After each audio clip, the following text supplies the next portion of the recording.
So reading today is from 1 Samuel chapter 24, verses 1 to 22, and that's on page 246 of the Church Bibles.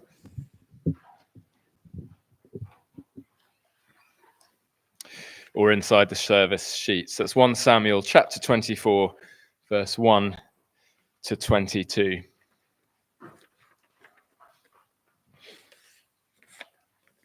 Starting at verse 1. When Saul returned from following the Philistines, he was told, "Behold, David is in the wilderness of En-gedi." Then Saul took 3,000 chosen men out of all Israel and went to seek David and his men in front of the wild goats' rocks. And he came to the sheepfolds by the way, where there was a cave, and Saul went in to relieve himself. Now David and his men were sitting in the innermost parts of the cave. And the men of David said to him, "Here is the day of which the Lord said to you, Behold, I will give your enemy into your hand, and you shall do to him as it shall seem good to you." Then David arose and stealthily cut off a corner of Saul's robe. And afterwards David's heart struck him because he'd cut off a corner of Saul's robe. He said to his men, "The Lord forbid that I should do this to my Lord, the Lord's anointed, to put out my hand against him, seeing he is the Lord's anointed." So David persuaded his men with these words and did not permit them to attack Saul. And Saul rose up and left the cave and went on his way. Afterwards, David also arose and went out of the cave and called after Saul, "My lord the king." And when Saul looked behind him, David bowed with his face to the earth and paid homage. And David said to Saul, "Why do you listen to the words of men who say, 'Behold, David seeks your harm'? Behold, this day your eyes have seen how the Lord gave you today into my hand in the cave. And some told me to kill you, but I spared you. I said, I will not put out my hand against my Lord, for he is the Lord's anointed. See, my father, see the corner of your robe in my hand. For by the fact that I cut off the corner of your robe and did not kill you, you may know and see that there is no wrong or treason in my hands. I have not sinned against you, though you hunt my life to take it. May the Lord judge between me and you. May the Lord avenge me against you, but my hand shall not be against you. As the proverb of the ancients says, out of the wicked comes wickedness, but my hand shall not be against you. After whom has the king of Israel come out? After whom do you pursue? After a dead dog? After a flea? May the Lord therefore be judge and give sentence between me and you, and see to it, and plead my cause, and deliver me from your hand." As soon as David had finished speaking these words to Saul, Saul said, "Is this your voice, my son David?" And Saul lifted up his voice and wept. He said to David, "You are more righteous than I, for you have repaid me good, whereas I have repaid you evil. And you have declared this day how you've dealt well with me, in that you did not kill me when the Lord put me into your hands. For if a man finds his enemy, will he let him go away safe? So may the Lord reward you with good for what you have done to me this day. And now, behold, I know that you shall surely be king, and that the kingdom of Israel shall be established in your hand. Swear to me, therefore, by the Lord, that you will not cut off my offspring after me, and that you will not destroy my name out of my father's house." And David swore this to Saul. Then Saul went home, but David and his men went up to the stronghold.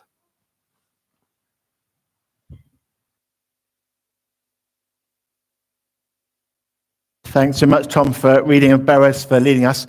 And let me say my welcome as well. My name's Andrew, one of the pastors here, and it's good to see lots of you here. I want to underline Boaz's advert for the Investing in Marriage Day and the Parenting Day. And we've been going on about it a lot, but these are really, really good opportunities. So I think lots of married couples in the church go to this every year, and it's just a good opportunity to look at the foundations of Christian marriage and to work through struggles, because every marriage has struggles. It sort of raises things, means you can pray together, and I think it's really helpful for the health of our marriages. So I say if you possibly can go, then do go. And if you're not married or you can't go, let's pray for those who are married, for marriages in the church, and that would be a really useful day. And similarly, the parenting thing, it's not, we don't do it every year. It's sort of a once every few years thing. And so again, a really good opportunity. If you've got children, I think above 10, it's focusing on this time. And Marcus and Lena Nodder, who've got 4 children, and they've all made it safely past 10. I think they're all grown up now. So they've got a lot of experience about the ups and downs of parenting. So I think it'll be very practical. And again, you probably want to be there if you've either got children of that age or about to have children that age, or, if your grandparents are children that age, or godparents are children that age, and you want to be a help to parents. So we really want to pray for marriages and families and parenting within Grace Church Greenwich. The devil's attacking it in our culture, and we need all the help we can get. So I do commend that to you. Well, we're in 1 Samuel for this, the third in this series, as Boris said, on God's providence, God being in charge. And we're looking at a different aspect of providence each week. And this week, number 3, the title I've given is God Gives in His Good Time. God gives in His good time. And by good time, I mean later than we would like Him to do it time. So we're thinking about today about waiting for the Lord. God, who's in charge of the universe, who intends to bless His people, might not do it right away. And therefore, we've got to wait. Now, it seems to me that this would have been quite a good title for the sermon last week, which I think is on record as possibly being the longest sermon I've ever preached at Grace Church Greenwich. And I thank you for your patience. Maybe you're waiting, you're thinking Andrew will finish this sermon in his own good time, which will be, a bit later than we would like him to. I went, you can go up and look online how long it actually was. It was quite long, even to the extent that now Michaela has brought me as a present. David, could you just hold up that box and turn it around so people can see what it is? For the first time at Grace Church Greenwich, the preacher has a large, very large numbers illuminated clock, which I'm looking at.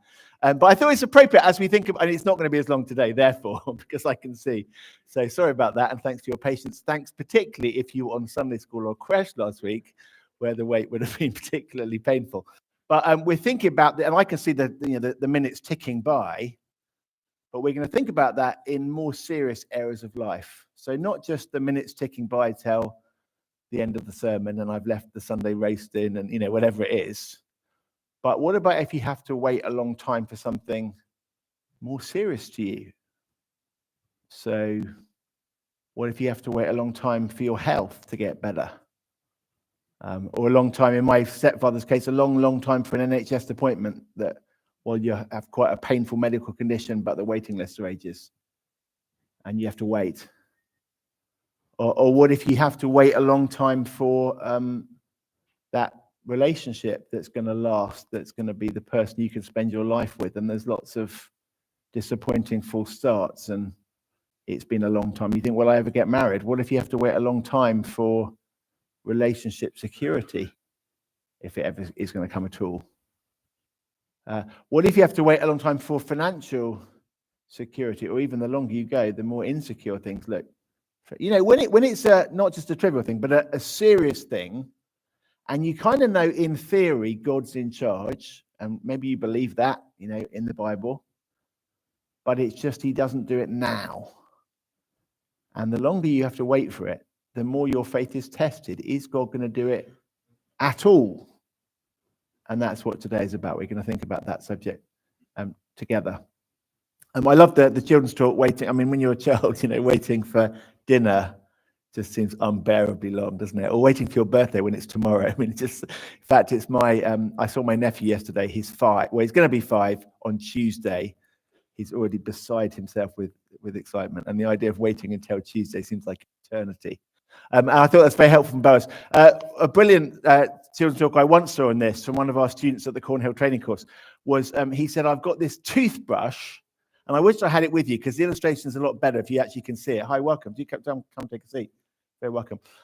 He had a toothbrush, and he said, this toothbrush is gone a bit weird, so you turn it on, and it takes ages before it actually starts.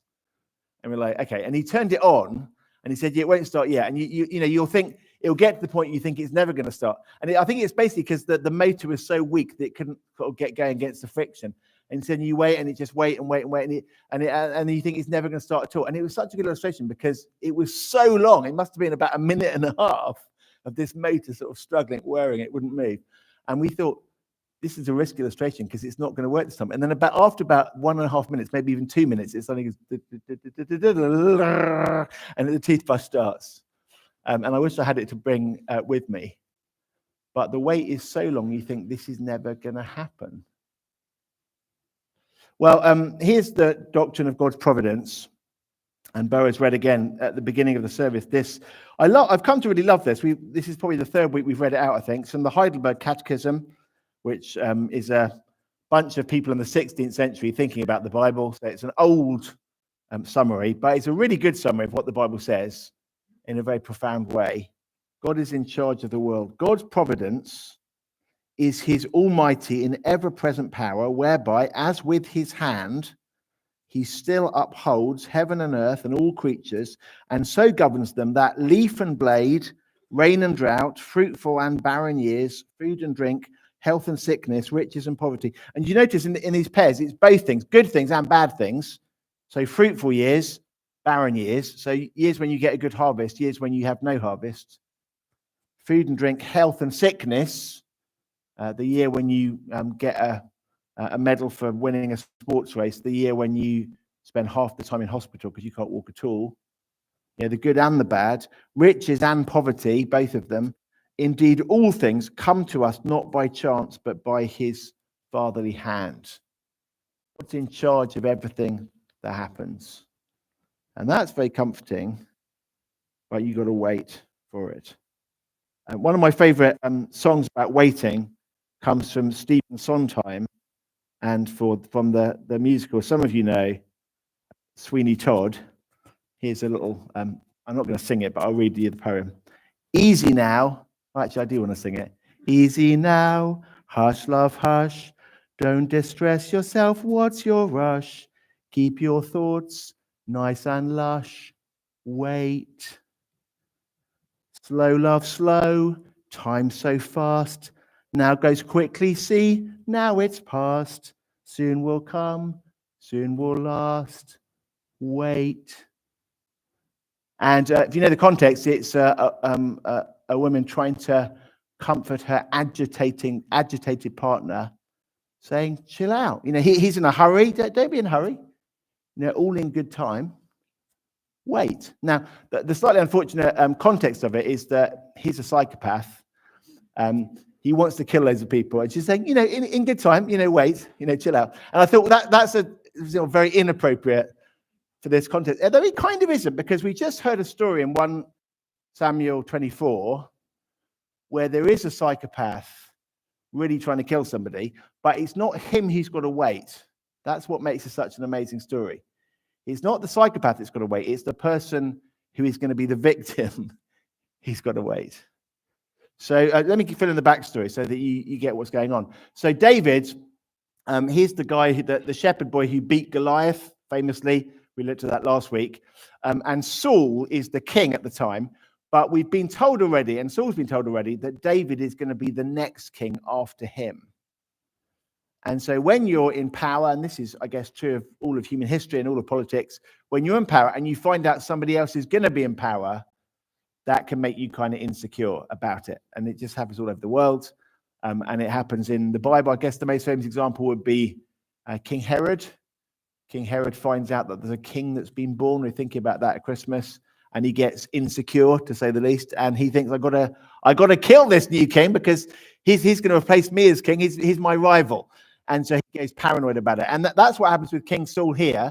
He hears that David's going to be the next king, and he gets paranoid, and he basically becomes sort of demented. He becomes mad. So a few chapters ago, he's trying to spear David with a javelin against the wall to kill him, and he chases him, and David's on the run.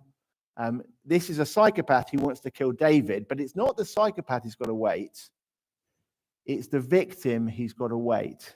And it's the most extraordinary story. I'm just going to tell you again, because sometimes when we hear Old Testament passages that we don't know very well, I don't know whether you're good at tuning into the reading, but sometimes for me anyway, I sort of miss it the first time round, where it kind of goes half in as Tom was reading. I'm going to summarize the story again. So Saul finds out, verse 1, David is in the wilderness of En-Gedi, which is a place in Israel just by the river down south, near the Dead Sea. And I've actually been there a couple of times. So there's actually now a water park there. So in my mind, there's all these wrong associations. But lots of caves and some springs. You can go there and play in the water. But also some caves. And so Saul finds out David's in En-Gedi, and he thinks, brilliant, that's the guy who's going to become the king next, who I'm psychopathically paranoid about and I want to kill. So he gets a big army, 3,000 people, to go and kill David. And they get to some sheepfolds, and there's a cave, and Saul goes in literally, I love this. Literally, the Hebrew expression is, Saul goes in to uncover his feet. It's got to be one of the best euphemisms ever. I don't know.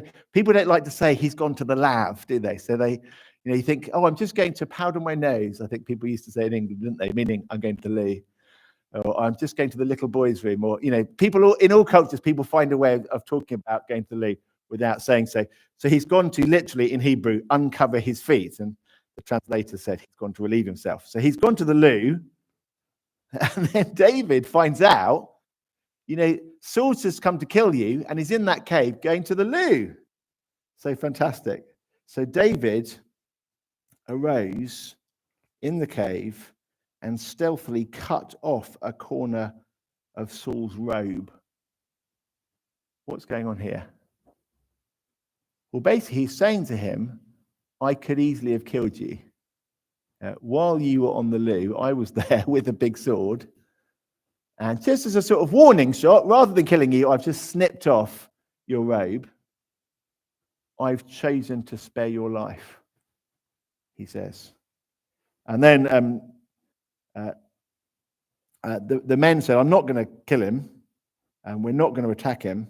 We're going to let him finish what he's doing and go on his way. And then as he leaves the cave, he's finished going to the loo, he calls after him, Saul, the king, my lord the king, my lord the king. And he turns around. He's so high, look at your robe. I chopped it off. I could have killed you, but I didn't. Okay, that's the story. It's quite a striking story. And here's the question is, why doesn't he? Why doesn't he kill the guy that's trying to kill him? And you might say, well, murder's wrong. Yeah, sure, murder's wrong, but this is a sort of a war situation. This is a guy who's chasing you with an army of 3,000 people. And you know that Lord's on your side. Why don't you kill him?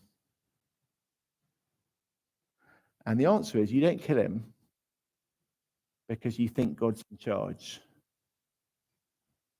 David trusts in providence. He trusts that God orders things. And so, this is our first point really today. Providence means the end never justifies the means.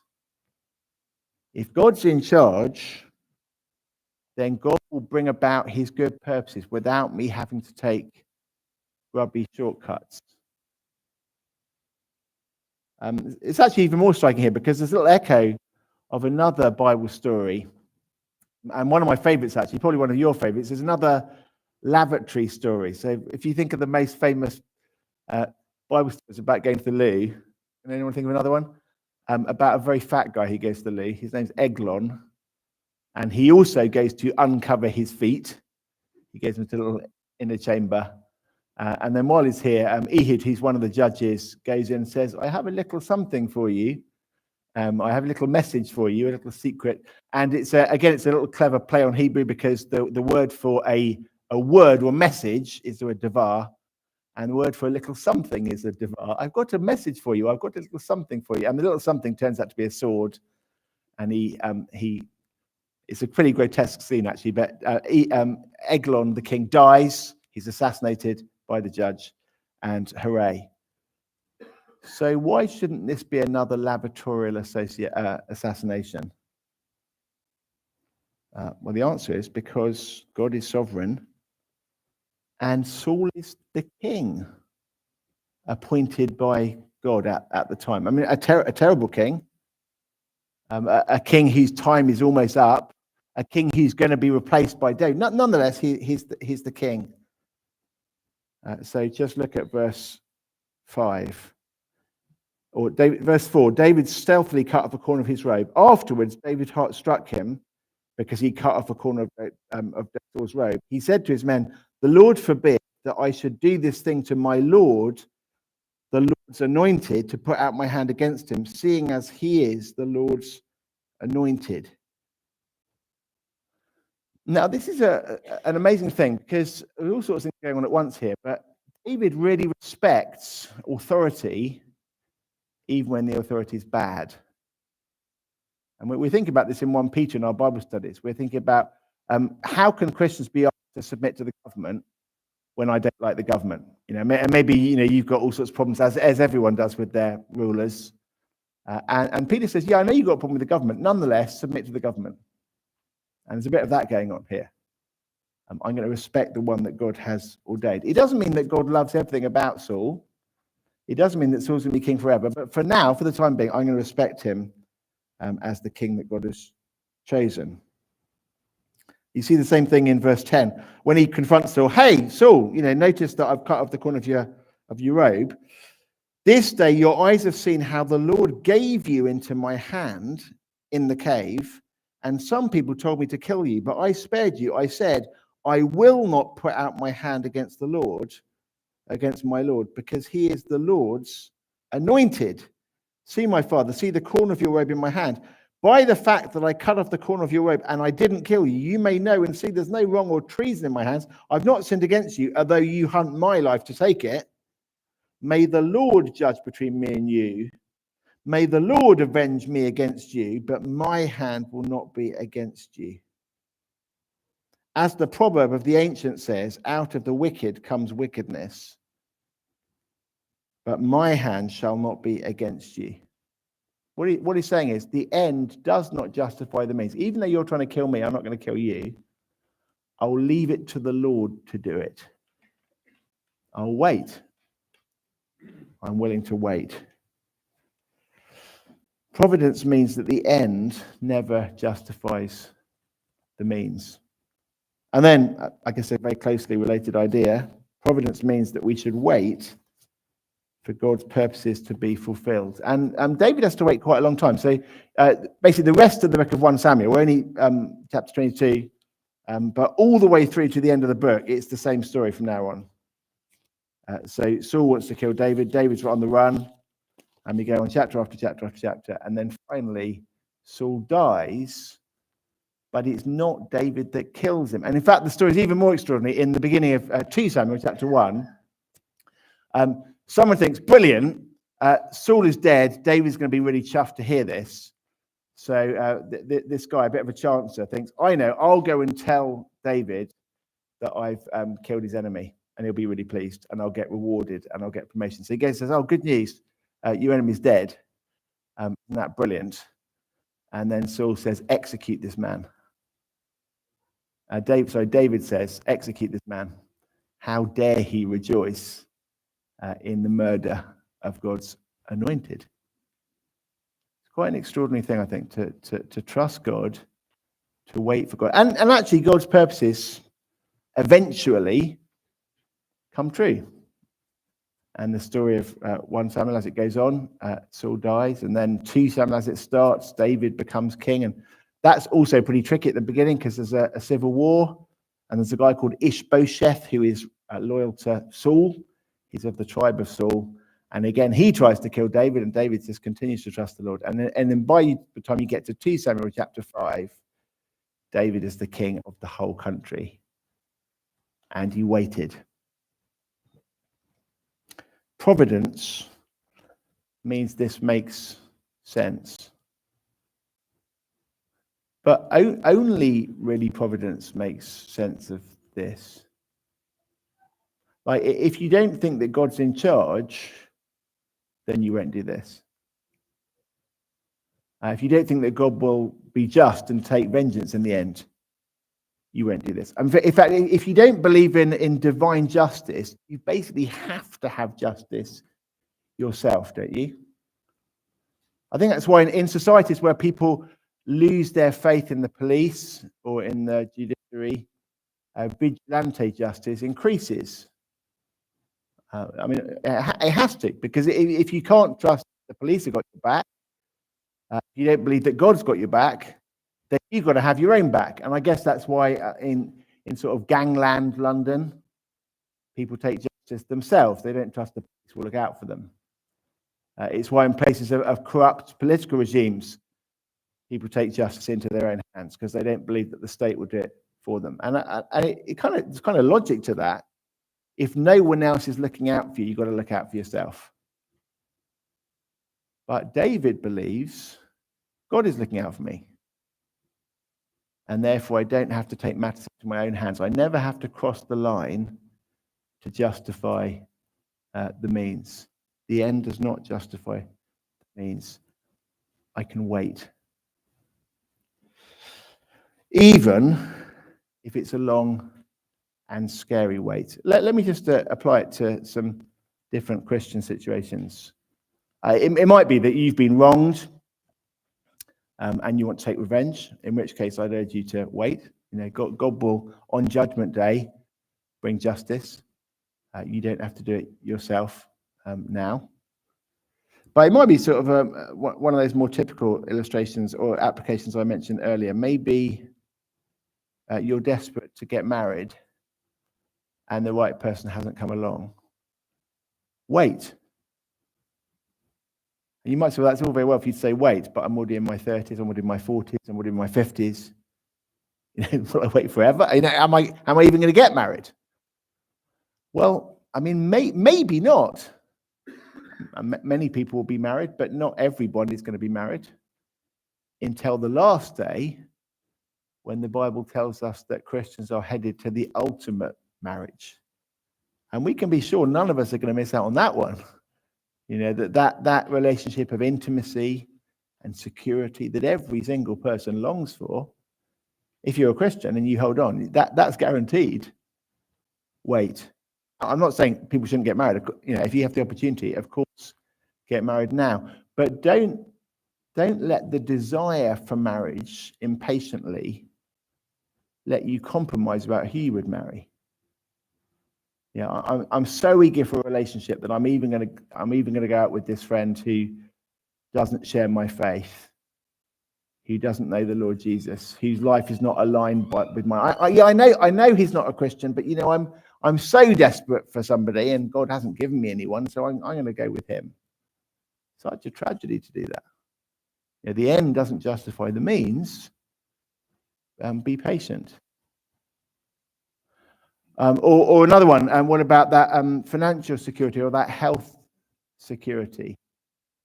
I want to get better. I want to be secure. I want to have more money. And don't compromise your integrity as a Christian or in business for the sake of cutting corners.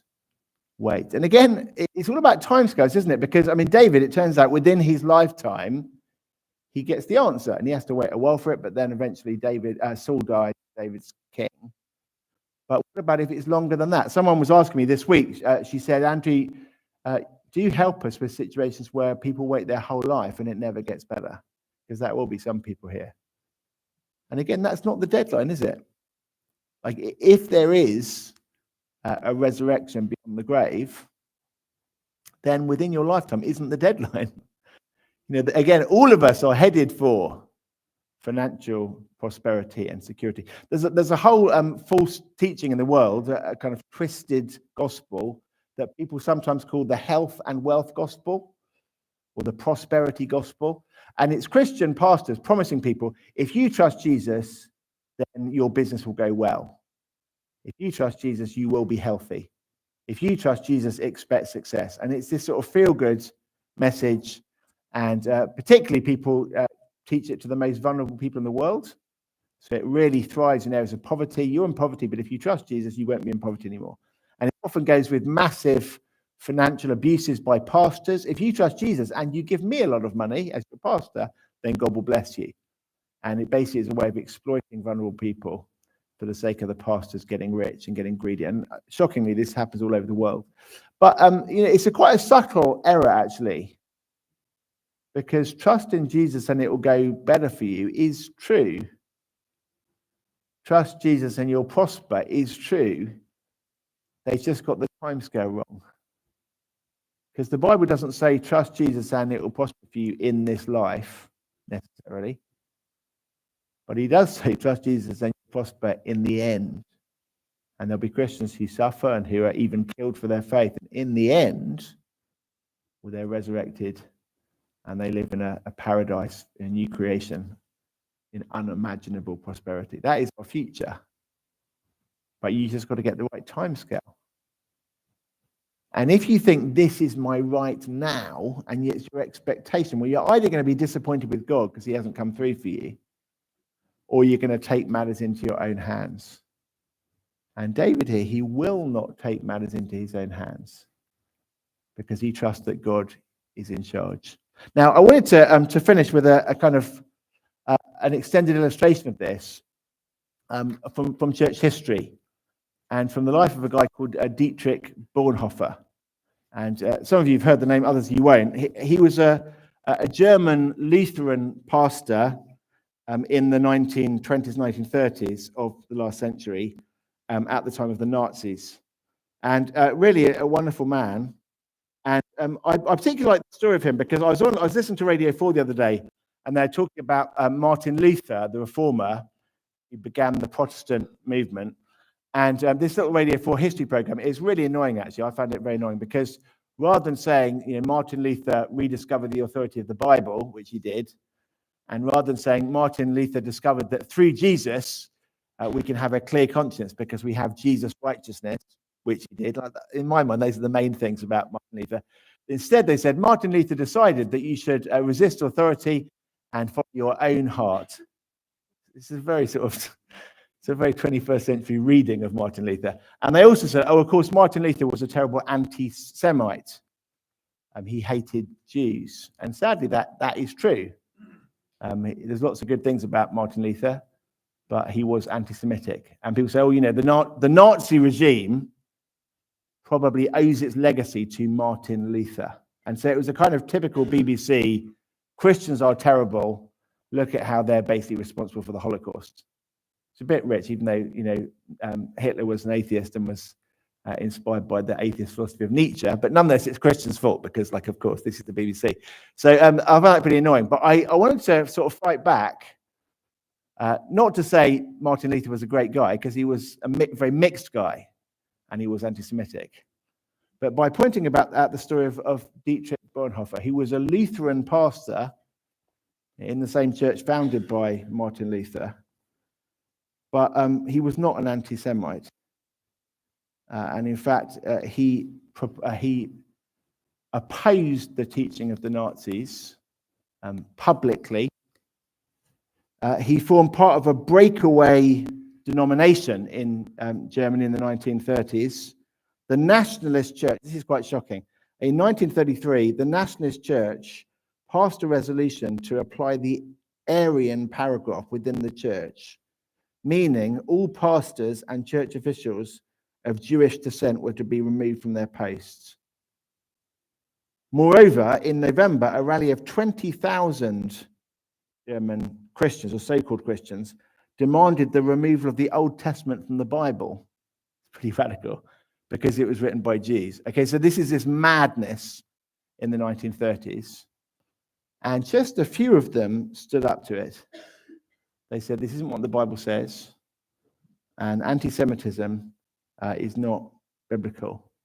And Dietrich Bonhoeffer was one of these guys. So yeah, Martin Luther may be a bit anti-Semitic, but Dietrich Bonhoeffer, a real Christian hero, defending the Jews when no one else in the country had the courage to do that. Of course, there are lots of people who didn't go along with the Holocaust, but people weren't outspoken about it, because if you were outspoken about it, you got in trouble. And Dietrich Bonhoeffer's writings were banned, and then he was imprisoned. And then in 1945, he was sent to a concentration camp as a Christian standing up for the Jews. Well, I love him as an example of this principle because just like David, he trusted that God was sovereign. And just like David, he was willing to wait. I'm going to read you a couple of things from him and then we'll draw things together. Here's a little account of his execution. 9th of April 1945, Bonhoeffer was stripped of his clothing, led naked into the execution yard and hanged.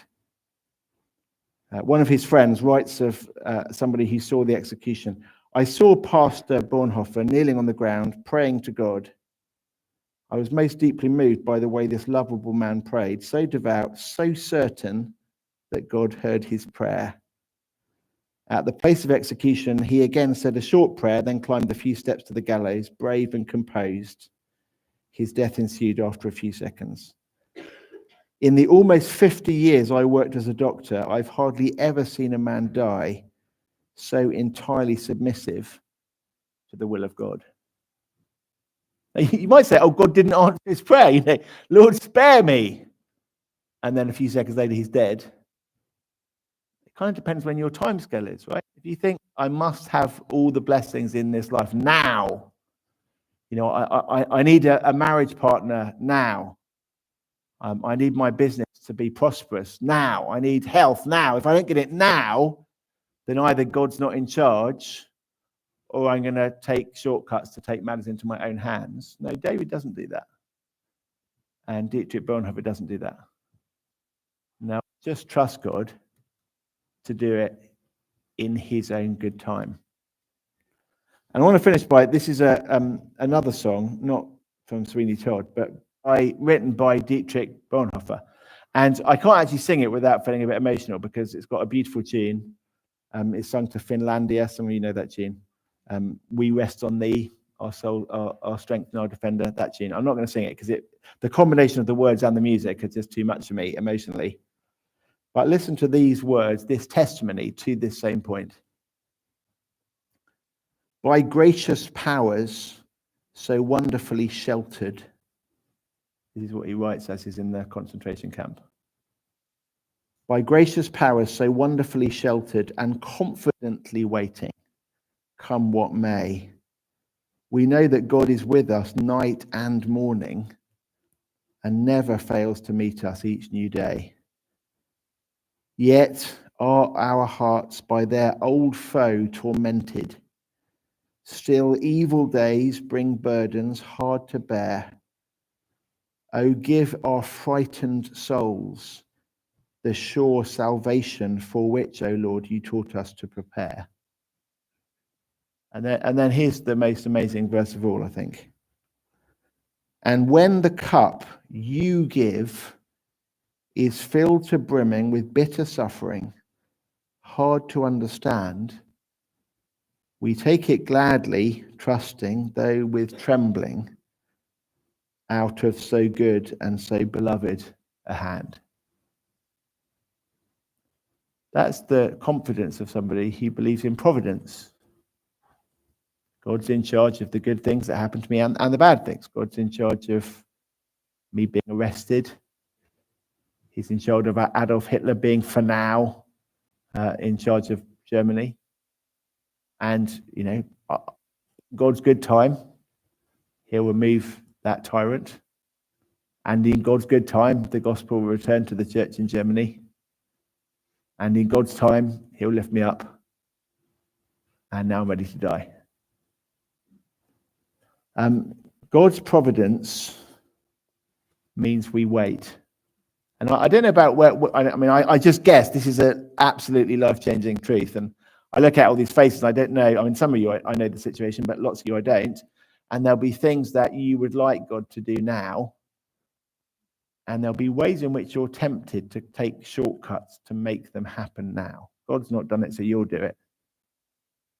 Vengeance against somebody, a relationship that will be bad for you, but you just want one. You can't wait anymore, whatever it might be. And David says, no, I'll trust God to do it. Let me just read again these verses of verse 11, 12, 13. Just think of David holding the corner of the robe that is cut off. So easily he could have done it, but he wouldn't.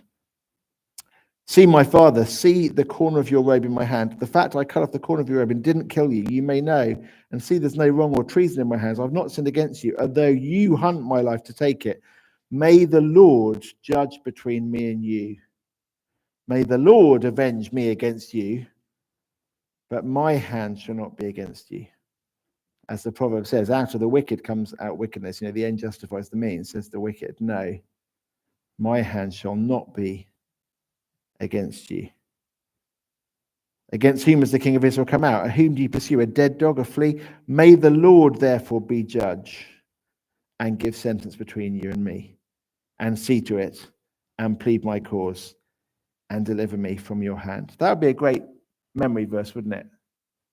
When wronged, when wanting vengeance, when wanting things to be sorted out now, when having to wait. Verse 13, may the Lord be judge. May he give sentence. May he see to it. May he plead my cause. May he deliver me. And I'll wait.